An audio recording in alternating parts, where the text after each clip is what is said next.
liebe Zuschauer. Mein Name ist Holger Scholze und es ist mir eine große Ehre, auch diese zweite Runde zum Thema medizinisches Cannabis moderieren zu dürfen. Bei mir sind einmal mehr herausragende Experten zu diesem Themenkreis.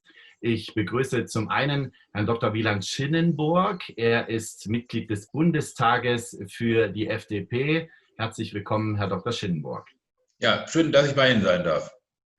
Und dann begrüßen wir aus der Industrie als Vertreter quasi der Branche Herrn Dr. Stefan Feuerstein von der AMP German Cannabis Group. Hallo, Herr Dr. Feuerstein. Grüße Sie.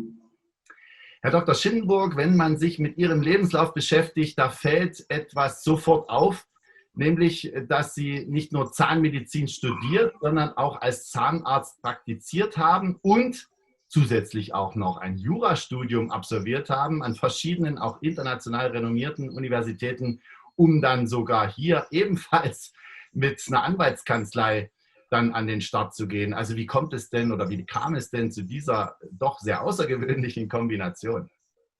Ja gut, ich meine, war für mich aber eine Lebensfrage einfach. Ich wollte aber möglichst viel kennen, alles ausprobieren, was ich immer schon mal glaubte zu können. Pflege mal zu sagen, Opernsänger habe ich lieber nicht probiert, das wäre garantiert schief gegangen.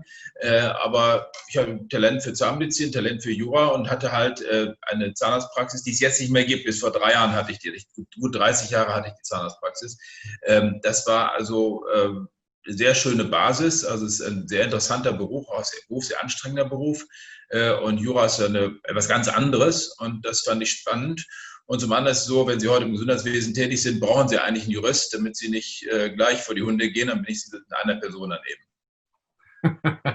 Also, vielen Dank für diesen kleinen Exkurs, damit wir Sie auch gleich zu Beginn etwas kennenlernen dürfen, denn es geht natürlich auch darum, hier diesen Hintergrund zu beleuchten. Sie sind im Bundestag zum einen ordentliches Mitglied im Ausschuss für Gesundheit, aber zusätzlich auch noch, wie ich gesehen habe, stellvertretendes Mitglied im Ausschuss für Recht und Verbraucherschutz. Und das hat ja alles irgendwie mit unserem Hauptthema hier auch zu tun. Deswegen gleich mal die Eingangsfrage an Sie, Herr Dr. Schinnenburg. Inwieweit ist denn die politische Willensbildung zum Thema medizinisches Cannabis überhaupt ausgeprägt in Berlin? Ja, also ich glaube, 5 von 6 Fraktionen, zumindest rein von den Worten her, sehr positiv. Also seit 2017, wissen Sie, steht es im Gesetz, Paragraph 31 Absatz 6 SGB V, steht es da drin. Also wenn man die Leute fragt, ja, wir sind dafür. Leider ist es so, dass in der Durchführung das nicht ganz so toll ist. In den Paragraphen steht ausdrücklich drin, im Regelfall muss das genehmigt werden. Und wir alle wissen, die Krankenkassen genehmigen etwa in einem Drittel bis mehr der Fälle, genehmigen das nicht. Das finde ich ein Verstoß gegen das Gesetz.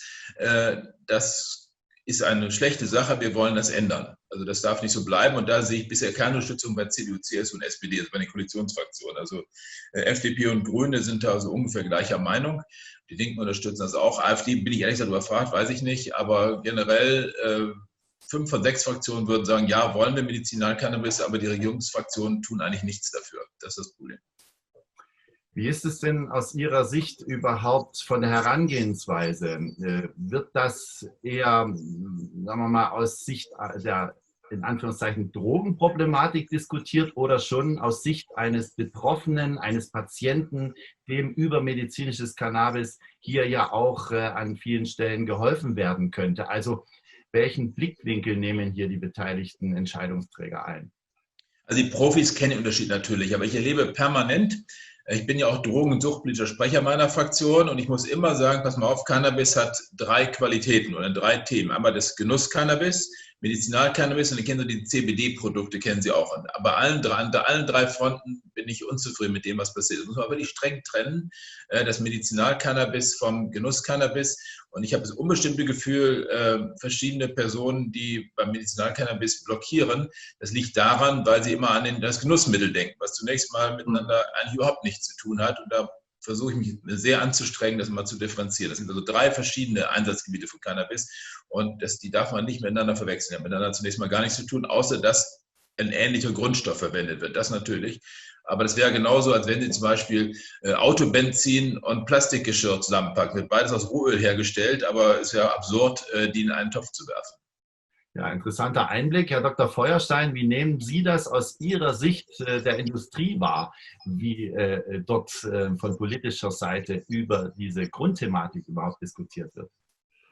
Ja, also aus Sicht der Industrie interessiert uns das eben von Herrn Dr. Schindenburg zu Recht angesprochene Thema natürlich auch. In der praktischen Arbeit kommen aber noch ganz andere Probleme dazu. Wir sind ja ein Unternehmen, das Cannabis-Medizinprodukte, also Blüten und Extrakte aus dem Ausland importiert. Warum? Da kommen wir später noch dazu, weil eben zu wenig hier in Deutschland davon hergestellt wird. Und für uns ist ein Haupthindernis, eines der Haupthindernisse, diese Genehmigungsvielfalt, die es in Deutschland dank unseres Föderalismus gibt. Dort würden wir uns wünschen, dass endlich mal eine klare Linie hineinkommt. Ein Bundesland betrachtet eben ein Medizinal-Cannabis-Produkt als ein Rezeptarzneimittel, ein anderes als Wirkstoff. Damit zusammenhängend gibt es dann völlig unterschiedliche Betrachtungsweisen bei der Genehmigung der Produkte. Und es entsteht zum Teil ein ganz heilloses Durcheinander. Bayern hat da ganz spezielle Ansichten, zum Beispiel Schleswig-Holstein hat wieder andere Interpretationen. Also da würden wir uns wünschen, dass dort mal mit einem eisernen Besen, wenn ich so sagen darf, gekehrt wird und eine einheitliche Sicht stattfindet. Ansonsten vermisse ich, ähnlich wie Herr Dr. Schindenburg auch, die Unterstützung der Politik an der Stelle, wo man eben inzwischen ja durch Evidenz nachweisen kann, ohne dass es jetzt große klinische Studien gibt, dass Cannabis in speziellen Anwendungsgebieten, ob das jetzt Multiple Sklerose oder generell Schmerztherapie oder Onkologie ist, durchaus ein Medikament ist, was den Patienten hilft. Und da fehlt meiner Ansicht nach wirklich eine tatkräftige Unterstützung der Politik bei der Zulassung dieser Medikamente. Hinzu kommt eine relativ große Wissenslücke bei den praktizierenden Ärzten. Also es ist eine schwierige Gemengelage insgesamt. Wollen wir vielleicht mal auf das Produkt selber schauen? Nach meinen Recherchen hat der Bund lediglich eine Abnahmemenge von ca. 3 Tonnen medizinischem Cannabis ausgeschrieben. Auf der anderen Seite ist der Bedarf oder scheint mir der Bedarf deutlich höher zu sein. Herr Dr. Schindenburg, wie kommt es denn zu dieser doch recht starken Diskrepanz? Also der Bedarf an Medizinalcannabis ist, glaube ich, im Moment, der Verbrauch ist 8 oder 9 Tonnen, also grob gesagt das Dreifache dessen. Wir hatten in den letzten Jahren eine starke Steigerung, die wird sich jetzt ein bisschen abflachen, aber ich glaube schon, dass auch noch eine weitere Steigerung noch möglich ist. Ich glaube, die 10 Tonnen oder 11 Tonnen werden wir schaffen. Und wenn Sie fragen, warum ist das so, habe ich ehrlich gesagt auch keine schlaue Antwort drauf. Es hat vielleicht damit zu tun, als man damit anfing, diese Ausschreibung zu machen, war der Verbrauch noch geringer. Nur es war wirklich für jeden absehbar, dass er steigen wird. Mir folgen die FDP, also ich habe für die FDP schon vor gut einem Jahr die Forderung aufgestellt, man könnte sagen, wir wollen nicht 2,8 oder 3 Tonnen, wir wollen ja 10 Tonnen produzieren, den voraussichtlichen Bedarf. Ich sage, wir wollen 50 Tonnen produzieren in Deutschland und alles, was wir hier nicht brauchen, wird exportiert. Also damit würden wir, ich nenne es jetzt mein Stichwort, ist da Cannabis Made in Germany, so heißt auch der entsprechende Antrag auch. Wir haben in der Wirtschaft zunehmend Probleme, Autos und Flugzeuge zu exportieren. Und wir haben durch Corona bedingt große wirtschaftliche Schwierigkeiten. Wir sind händeringend auf der Suche nach neuen Exportgütern. Und aus meiner Sicht wäre qualitativ hochwertiges Cannabis, und das würde ich unserer Wirtschaft zutrauen, das herzustellen, wäre ein guter Exportartikel. Und wir könnten damit auch noch eine ganze Reihe von Arbeitsplätzen schaffen. Wir müssen mit doch alles tun, um irgendwie die Wirtschaft wieder ans Rollen zu bringen nach oder während Corona. Und das wäre eine gute Möglichkeit. Und diese großen Cannabisplantagen, die sind auch aus meiner Sicht ohne weiteres Corona verträglich.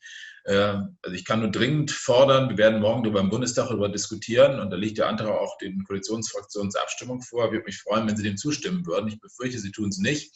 Aber die Grundwaffe ursprünglich mal, als man das konzipierte, war der Verbrauch tatsächlich in der Größenordnung. Aber erstens war es absehbar, dass es mehr wird und es ist auch mehr geworden. Ich müsste wenigstens, wenn man schon dieses komische Ausschreibungsverfahren macht, dann muss man jetzt wenigstens mal schnell 6 Tonnen mehr ausschreiben oder wie viel auch immer. Und ich persönlich würde sagen, lass uns 50 Tonnen machen. Und dann können wir einige zig Tonnen hätten wir über zum Export und würden Arbeitsplätze schaffen und auf der Welt den Menschen qualitativ gutes Cannabis zur Verfügung stellen. Das ist ja nicht überall so, dass es in guter Qualität hergestellt wird. Und wenn wir dann aus Deutschland da gesicherte Qualität liefern, wäre das doch auch nicht nur wirtschaftlich gut, sondern auch für die Menschen gut. Herr Dr. Feuerstein, wäre das für Sie auch ein möglicher Weg oder hätten Sie darüber hinaus noch andere Wünsche? Nein, ich finde, das ist durchaus ein sehr unterstützenswerter Ansatz, kann ich voll mittragen. Ich möchte einen Aspekt noch ergänzen. Das würde natürlich neben der verbesserten Versorgungssicherheit in Deutschland, sagen wir mal, auch bei der Preisbildung möglicherweise einen positiven Effekt haben.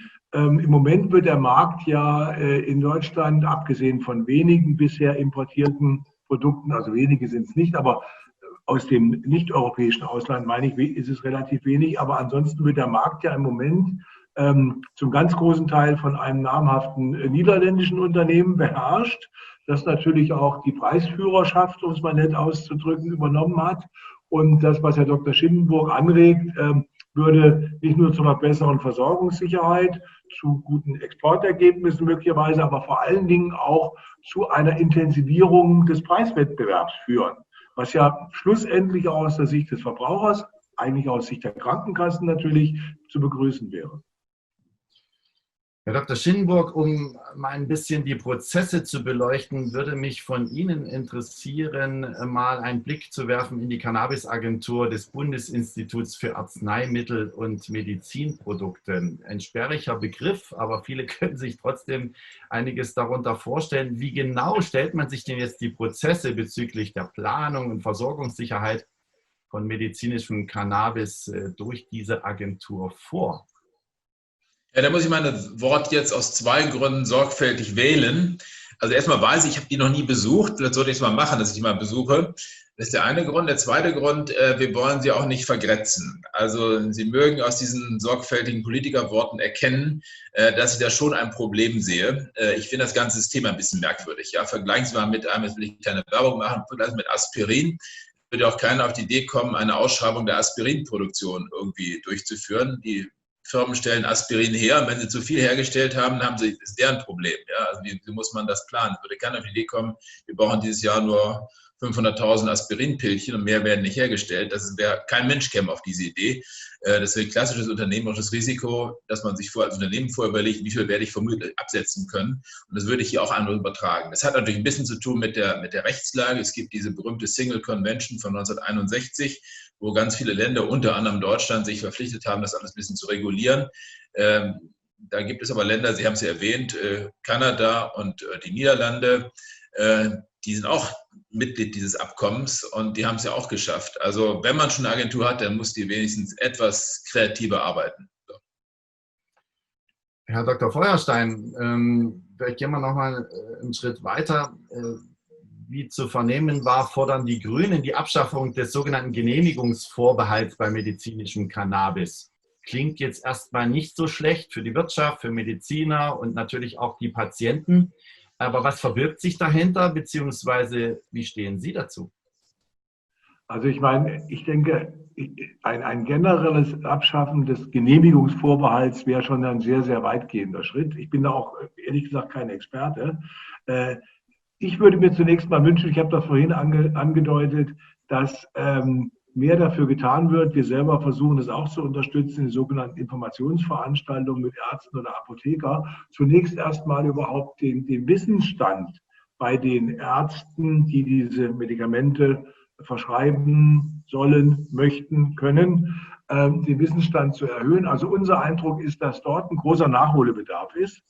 Wir führen deswegen solche Informationsveranstaltungen durch, indem wir zusammen mit Partnern Ärzte und Apotheker einladen, wo wir jetzt nicht unsere eigenen Produkte vorstellen, das dürfen wir ja in dem Sinne gar nicht aus wettbewerbsrechtlichen Gründen, aber wo wir eben auf die Wirkungsweise von Cannabis in verschiedenen medizinischen Anwendungsfeldern hinweisen, um eben mehr Verständnis dafür zu wecken bei den Ärzten, die das dann verschreiben können, für den Einsatz dieser Medikamente als Alternative oder als Ergänzung zu bestehenden bekannten Medikamenten außerhalb des Bereiches.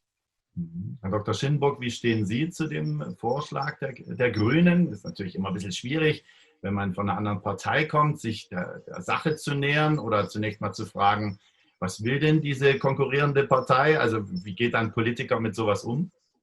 Er geht damit um, dass er diese Partei anspricht und fragt, ob man nicht zusammen das machen will. Und das hatte ich denen auch vorgeschlagen. Also ich halte, wir haben diesen Antrag der Grünen, da haben wir uns enthalten. Und zwar aus folgendem Grunde. Also das hatte Herr Feuerstein ja auch schon ein bisschen angesprochen. Das hört sich auf den ersten Blick gut an, birgt dabei eine große Gefahr. Wenn Sie Genehmigungsvorbehalt abschaffen, dann würden auf einmal jetzt Ärzte sehr viel verschreiben. Und dann gibt es das sogenannte Regressierungsverfahren nach § 106 Folgen der SGB V. Das heißt, mehrere Jahre lang müssen die Ärzte befürchten, dass die Krankenkassen, da sie noch nicht mehr per Genehmigung das Ganze stoppen können, einen Antrag auf sachlich-rechnerische Überprüfung, so nennt sich das auf schlau, einleiten. Und dann müssen die Ärzte damit rechnen, dass im Nachhinein nicht nur das Honorar gekürzt wird, sondern dass sie sogar die Kosten tragen müssen des verschriebenen Medizinalcannabis.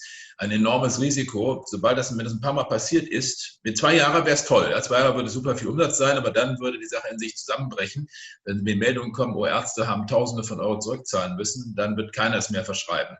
Und darum ich habe versucht, das mit den Grünen zu besprechen, die wollten es trotzdem machen, darum haben wir diesen Antrag nicht unterstützt. Wir haben jetzt, ich plaudere ein bisschen aus dem Nähkästchen, das wird nächste Woche hoffentlich von der Fraktion beschlossen. Wir haben einen Gesetzentwurf erstellt, mein Büro war das, dass wir eine freiwillige Genehmigung vorsehen. Das heißt also, an vielen Fällen, das hatten Sie auch schon gesagt, es gibt viele sehr eindeutige Diagnosen, wo auch ganz selten die Krankenkassen nur widersprechen.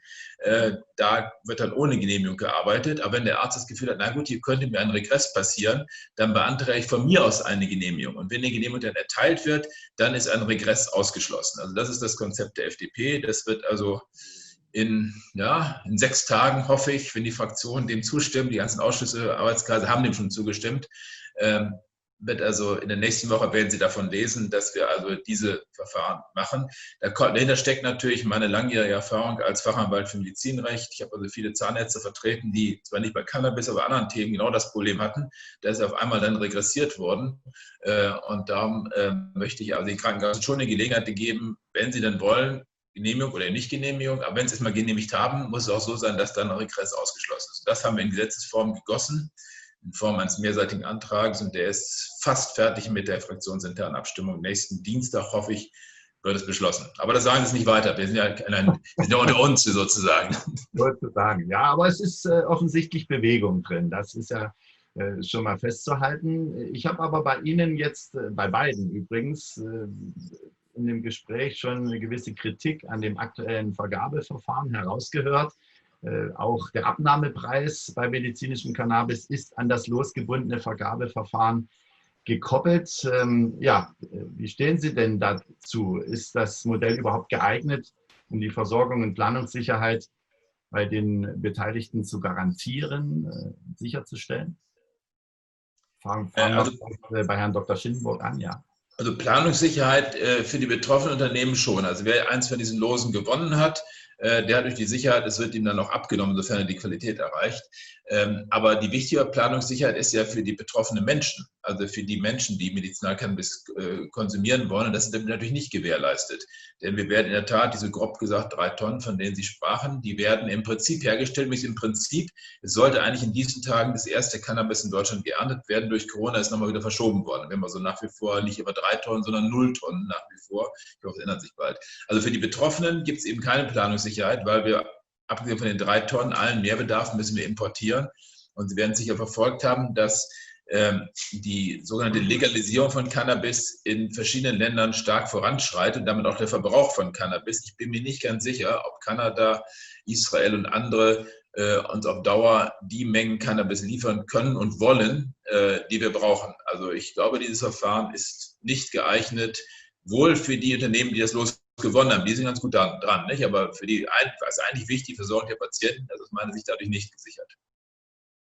Herr Dr. Feuerstein, wie gehen Sie mit dem Vergabeverfahren um? Ja, ich sehe das im Prinzip ähnlich. Ich will noch einen Gedanken hinzufügen. Ich bin gespannt, wie das und auch zu welchem Preis die Ware dann wirklich auf den Markt kommt. Es hat sich ja an dieses Vergabeverfahren für die Herstellung noch ein Vergabeverfahren, eine Ausschreibung für die Distribution angeschlossen. Ein Frankfurter Medizinal-Cannabis-Großhändler hat das Verfahren gewonnen und der hat jetzt die Aufgabe, diese 2,6 Tonnen, die können wir um 50% können die erhöht werden, also maximal 3,9 Tonnen pro Jahr, wenn sie dann mal auf den Markt kommen, frühestens ja ab nächsten Jahres, wie Herr Dr. Schindenburg eben zu Recht angemerkt hat. Wird spannend sein, wie sie dann auf den Markt kommen. Also wir wissen, was die BfArM den Firmen zahlt, einen sehr, sehr niedrigen Preis pro Gramm von 2,30 €, liegt weit, weit unter dem gegenwärtigen Marktpreis. Und der Distributeur, soweit ich weiß, bekommt eine Vergütung für die Distribution, partizipiert aber wahrscheinlich nicht an dem Preisaufschlag im Wesentlichen. Also das ist für mich ein spannendes Thema. Bringt da der Staat möglicherweise auch in der Preispolitik den Markt ein Stück durcheinander? Ansonsten ganz klar, auch wenn man das um 50% erhöht auf 3,9 Tonnen pro Jahr, reicht das bei weitem nicht aus, um den Bedarf zu decken. Insofern wäre aus meiner Sicht beide Strategien wichtig. A, Erhöhung der Inlandsproduktion, bereits angesprochen heute, und B, eben auch Erleichterung der Importe. Mhm. Herr Dr. Schindenburg, könnten Sie uns noch mal ein bisschen genauer dieses Losverfahren erläutern? Denn es war zu vernehmen, dass 2 Firmen allein 8 Lose bekommen haben. Da scheint es mir auch ein gewisses Ungleichgewicht zu geben, beziehungsweise die Frage sei erlaubt, ob es dort tatsächlich am Ende fair zugeht in der Branche. Das kann ich wirklich nicht sagen. Ich weiß, es gab diese Ausschreibung ja einmal. Das ist dann vom OLG Düsseldorf, war es, glaube ich, vor ungefähr 2 Jahren gestoppt worden, weil da formale Fehler gemacht wurden. Das wurde jetzt neu gemacht. Mir wurde zugetragen, dass der ein oder andere Anbieter, der kein Los bekommen hat, das auch juristisch überprüfen lässt. Wie es auch steht, kann ich nicht sagen. Ich war bei dem Verfahren natürlich überhaupt nicht beteiligt. Ja, ich merke, ich bin generell skeptisch mit diesem ganzen Verfahren, aber es ist nun mal so, wird mal gemacht. Also ich habe jetzt keine konkreten Hinweise, dass da irgendwas falsch gelaufen ist. Kann gut sein, dass damit die Gerichte noch befasst werden. Das bin ich aber ehrlich gesagt überfragt. Warten wir mal die juristischen Überprüfungen ab und vertrauen darauf. Herr Dr. Feuerstein, haben Sie dann nähere Informationen dazu? Nein, ich weiß natürlich, es wurden zwei ausländische Firmen, Aurora und Afria, wurden mit relativ großen Losmengen bedacht. Es sind auch 2 leistungsfähige Firmen, muss ich dazu sagen. Gerade Afria ist sehr stark im Markt. Dann wurde eine Firma, eine kleinere deutsche Firma mit 3 von diesen insgesamt, was waren 16 Losen, glaube ich, bedacht. Also insofern kenne ich den Hintergrund leider auch nicht, kann ich nicht sagen. Okay, aber wir haben wenigstens mal darüber gesprochen, werden das auf jeden Fall weiter beobachten und verfolgen. Gestatten Sie mir noch eine Abschlussfrage an Sie beide. Jetzt um dieses zweite Gespräch zum Thema medizinisches Cannabis nochmal abzurunden. Wenn wir mal einen Blick in die Glaskugel werfen, in die Zukunft schauen, wo sehen Sie denn die Branche in den kommenden vielleicht 5 bis 10 Jahren, Herr Dr. Schindenburg? Ja gut, es muss auch mal einfach lustig sein. Wir fangen mit einem lustigen Spruch an. Ich bin extrem gut in Prognosen, nur dann nicht, wenn sie die Zukunft betreffen. Ja gut, also das erstmal vorweg gesagt. Also ich persönlich kann es ja auch nicht sicher sagen. Wer so studiert hat wie Sie, ne, der ist dazu eher in der Lage als andere. Ja gut, okay. Also da, gut, jetzt kommt der nächste Spruch. Also als Anwalt muss ich jedem Mandanten sagen, vor Gericht noch vor der See sind wir in Gottes Hand. Ja, das ist also, wollte ich früher nicht glauben, aber nach 22 Anwaltsjahren kann ich das bestätigen. Also immer wieder überraschende Entscheidungen. Nein, ja, aber sind wir ja unter uns, insofern können wir ja mal ein bisschen... Ja, genau, kann man ruhig mal ein bisschen ablästern, ja. Nein, also ich persönlich meine, alles, was ich so mitkriege, sagt mir, dass das Thema Cannabis generell, nicht nur Medizinal-Cannabis, generell Cannabis sehr viel Zukunft hat. Übrigens auch das Genuss-Cannabis auch und auch diese CBD-Produkte, die Öle und so weiter. Bei allen dreien ist die Bürokratie ganz dick auf der Bremse. Das ist aber strikt gegen das, was wir eigentlich alles beobachten. Also wir haben einen Trend zu Naturprodukten, wir haben eine auch geistige Öffnung von Ärzten, von Patienten, dass sie bereit sind, bei hartnäckigen Erkrankungen auch was Neues auszuprobieren, wenn es denn qualitätsgesichert ist, das ist immer vorausgesetzt. Und deshalb spricht sehr, sehr viel dafür, dass in allen 3 Cannabisbereichen, auch Medizinalcannabis, von einer deutlichen Marktausweitung auszugehen ist. Aber wieder, das ist so, nicht? Prognosen, die Zukunft betreffen, sind nicht meine Stärke. Ja. Ja, aber ganz herzlichen Dank. Es ist trotzdem schön für uns, da mal ein bisschen Einblick zu erhalten und dann können wir es ja auch überprüfen und uns dann in 5 bis 10 Jahren wieder unterhalten. Das sehe ich schon kommen. Und der Ausschuss des Rechtsweges habe ich das jetzt gesagt. Herr Dr. Feuerstein, wie sehen Sie es jetzt aus? Also von dem Trend her, der Bedeutungszunahme, teile ich die Auffassung von Herrn Dr. Schindenburg. Ich gehe mal ein bisschen von der wirtschaftlichen Seite her noch an. Zunächst mal nachfrageseitig. Ich glaube, dass die Bedeutung von Extrakten, schon erwähnt heute, enorm zunehmen wird in der Zukunft. Blüten werden nach wie vor eine Rolle spielen, aber nicht mehr in dem Umfang im Verhältnis wie heute. Das ist meine Prognose zur Nachfrageseite. Zur Angebotsseite wird es sehr, sehr spannend. Das ist ja doch ein im Moment jedenfalls noch stark mittelständisch geprägter Industriesektor, wenn ich so sagen darf. Ich bin gespannt, wann die ersten großen Player dort einsteigen. Das kann dann natürlich der Fall sein, wenn stärker nach klinischen Studien, die sehr, sehr viel Geld kosten, gefragt wird.